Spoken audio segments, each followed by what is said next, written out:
Hey, for all that talk about Greenland the last few days, did anyone else forget that there is still a war going on over in Ukraine? Well, Zelensky was in Davos with everyone else to remind them that, yeah, actually there is. It was basically Zelensky unleashed, as he offered his blunt personal assessment for how to deal with the Russia problem. And the crazy thing is that normally you do not expect Zelensky and Trump to agree on much, but there is some important convergence in their strategic vision here. Let's rewind for a minute. The Greenland saga began when Trump started pushing the idea that Russia and China are threatening the island.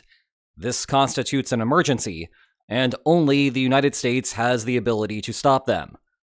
Zelensky will disagree on a key strategic point here in a moment, but we should first have a quick reality check about the situation as it stands now.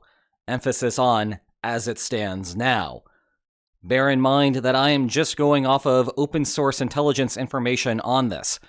I would love it if the United States gave a briefing on the exact nature of the problem, but we do not live in my fantasy world, now do we?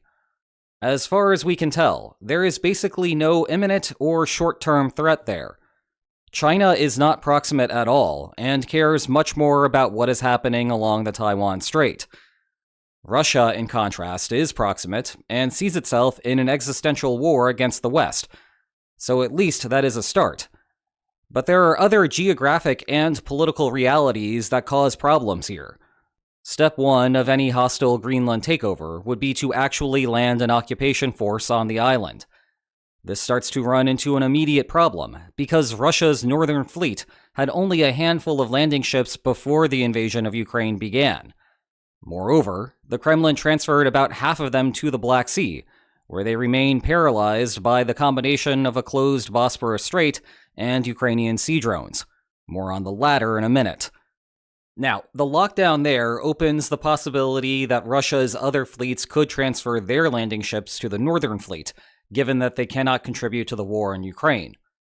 This has not happened, and in some ways, the Western coalition would be better off letting it happen. The mess that it would create would likely overload the Kremlin's ability to fight in Ukraine, and thus there are fringe benefits here. The next question is where the Russian troops would go. Bidufik Space Base is clear around the other side of Greenland. It is the most strategically important thing on the island, but how you would hold it when the United States could just institute a blockade here is unclear. Nuuk, the capital with a population of 20,000, is just west of the southern tip of Greenland. But you would still have to contend with a blockade between Greenland and Iceland, between Iceland and the United Kingdom, or an extended one along the Labrador Sea. Eastern Greenland is sparsely populated, but would force NATO to institute a localized blockade, and there are at least enough people to hold hostage to try to deter a counter-invasion. You could try to supplement the landing party with resupply drops from IL-76 aircraft, assuming that you pick a target that has an airfield nearby, but it would be difficult to pair them with fighter escorts given the distances involved. To be clear, the distance is not as far as it seems if you look at a Mercator projection, but even flying over the North Pole, it is a long way to go. Meanwhile, NATO fighters have a much easier time coming in from Canada, or the Atlantic aircraft carrier known as the ICG Iceland. And after you have done all of that, what benefit did you gain? I guess you occupy the town and claim that part of Greenland is now Russia, just as what has happened in Ukraine. But as of now, the island is still covered in ice, you cannot extract the mineral wealth, and the sea lanes are not ready to be put into heavy use. Now, along those lines, there are actual security concerns involving commercial activity that does run through the region. You will be shocked to hear this, but Russia uses commercial ships to run espionage and sabotage operations. This is the best argument on the need for the development of defense infrastructure today, and the lack of proper surveillance in the region was one of the concerns that the Supreme Allied Commander Europe expressed to member states. But it is worth remembering that this, as of now, is not a military threat. The only real military concern for Greenland right now is observing ballistic missiles flying overhead aimed at Canada or the United States, which was the other part of the briefing to the Allies. But that is easily handled by simply building more radars. In contrast, the other military activities that Russia could execute in the region are too much trouble to be worthwhile given the current value of Greenland, never mind the bandwidth problems with Ukraine. Now, that might seem like an argument that the entirety of the Greenland gaslighting was purposeless, but hold on one second. Here is another headline coming out of Davos. Zelensky, deploying 40 troops to defend Greenland sends a signal to Putin. This was a fun one to watch on social media, because you could tell who actually read the article and who just looked at the headline and let their prior beliefs dictate the rest of the story.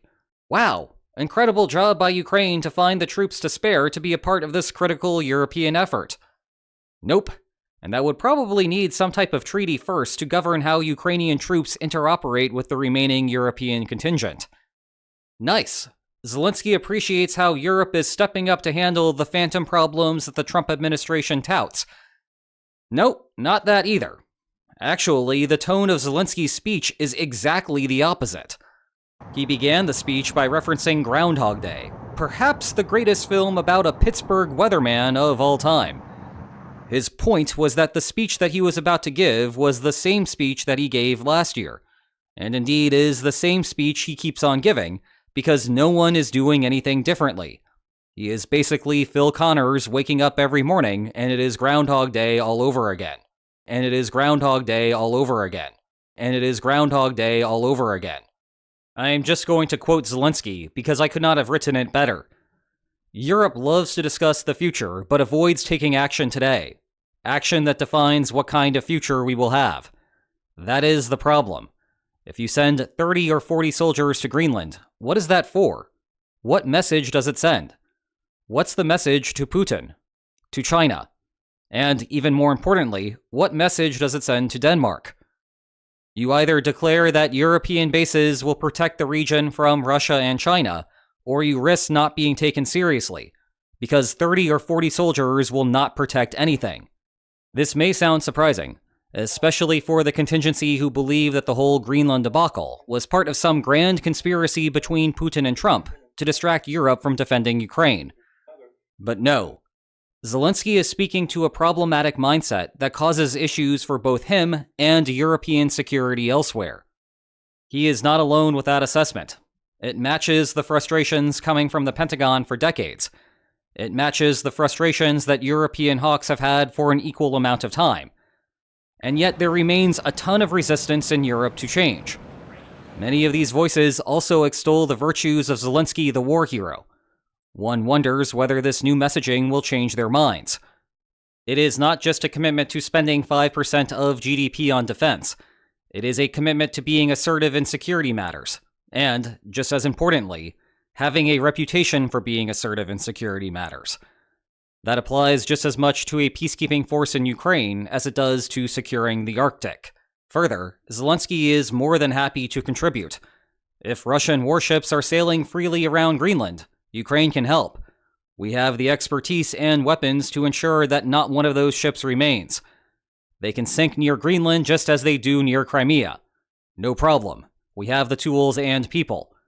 If we were asked, and if Ukraine were in NATO, but we are not, we would solve this problem with the Russian ships. Zelensky was not so subtly referencing the many one-way naval drones it has used on the Black Sea, and let's not forget that one-off near Senegal. Absent admitting Ukraine to NATO and just working with the country anyway, the situation here is a bit different because Ukraine would need a location to work from, such as Iceland. Previously, Ukraine likely found some place to secretly set up operations along Africa. Russia did not respond in the area because it is plausible that the corresponding country truly had no idea what was going on. Once there are sustained operations coming from Iceland, though, there is no plausible deniability. Russia will treat them as attacks from NATO itself, and then we run into escalation concerns just as we would if NATO were directly doing the bombing. But the point still stands. It is not just land-based drone tactics that NATO needs to learn about from Ukraine. Ukraine also knows something about the sea. And despite our earlier conversation about the lack of imminent threats to Greenland, this still matters, because the West cannot solve security problems as they happen. As soon as you lose the initiative, the problems just get worse. It is the same sort of shift in mindset that the West needs to move away from just-in-time weapons manufacturing to thinking about how to stockpile equipment. And even when the problems do arise, Europe does not have a great track record on adjusting course quickly. Just ask Zelensky how he feels about European contributions to the war effort, or more specifically for the issues at hand today. Yes, he prefers weapons aid to no weapons aid, but he would really like a robust European peacekeeping force. Shifting locations. There will be a day in the not-too-distant future when Greenland looks valuable enough to take a gamble on. Maybe Russia begins influence operations in Greenland to try turning the population against Denmark, leading to a sovereignty crisis of a different form. Then one day, Russian troops show up to protect the population from Western aggression, because we have never seen that one before, right? Maybe Russia tries something more direct. Those landing ships begin to accumulate, and so one day they group up and head to shore. The US Navy is supposed to deter that, because up pops a blockade, and all of those Russian soldiers freeze to death. But that presupposes that the US Navy is not distracted elsewhere, because there is nothing in the next 10 years that can involve the entire US Navy getting involved in a civilizational war, right? As Zelensky says, what would stop Russia from trying this is the belief that Europe will step in and defend the island. In that light, what sort of signal does dispatching 30 or 40 soldiers to Greenland send? The latter half of the mantra, "Don't listen to what leaders say, watch what they do," highlights the idea that talk is cheap, but actions are expensive. At least certain actions, anyway. And those costs are what convey credibility. Sending 30 or 40 soldiers is not much of a cost, and it conveys a corresponding amount of credibility. Maybe Europe would actually crack down with a strong intervention when push comes to shove. But that is not the message being sent, and it is not the lesson being learned in the Kremlin. It is much better to convince the Kremlin to not even try than to deal with the aftermath. Zelensky is telling Europe that the continent is headed toward the latter situation. If there is any bright spot for the West, it is that this whole conversation may be superfluous. We do not know the details of the Davos deal regarding Greenland. It is perfectly plausible to think that Trump was satisfied with the framework because it addressed the issue, and Zelensky did not realize that it was the final iteration of his Groundhog Day saga. This would make sense as Denmark insists that no sovereignty concessions on Greenland were made. Rutte says that the subject did not even come up in negotiations, and not even Trump is touting it despite being the type of thing that he would like to scream from the rooftops.